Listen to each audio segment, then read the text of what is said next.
દીકરી વગડામાં ભેહું કે ગાયું ચારતી હોય અને બારવટિયાના ઘોડાના ડાબલા બાગડતા બાગડતા બાગડતા બાગડતા વાગવા માંડે અને એ બારવટિયો એમ પૂછે કે બેટા એકલી વગડામાં ભેહું ગાયું ચારે તારો કાકો ભત્રીજો કોઈ ભેળા નથી, બીક નથી લાગતી?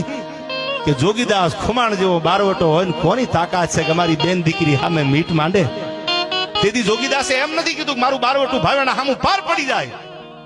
મોરારદાન પેગડામાંથી પગ લઈને સોરઠી બારોટિયાના ત્રીજા ભાગમાં ઝવેરચંદ કાલિદાસ મેઘાણી લખે છે કે એને એમ કીધું તું કે હે ભગવાન, હે નારાયણ, મારું બારવટું પાર પડે કે ન પડે ભાવેણા સામે એની મને પરવા નથી, પણ આ જે દીકરીઓને મારા ઉપર ભરોસો છે કે જોગીદાસ જેવો બારવટે હોય અને અમારી બેન દીકરી સામે મીટ માંડે ને એની બોટીઓ બારી કાઢી લે, આ ભરોસો ન તૂટવા દેતો, મારું બારવટું પાર પડવું હોય તો પડે, ન પડે તો એની મને પરવા નથી. આ જે વાત હતી, હવે સાંભળજો રાજાભાઈ, વાત મારે હવે કરવી છે. બાકી તો બધી વાતો કરતા હોય ઘણા ઠેકાણે. અને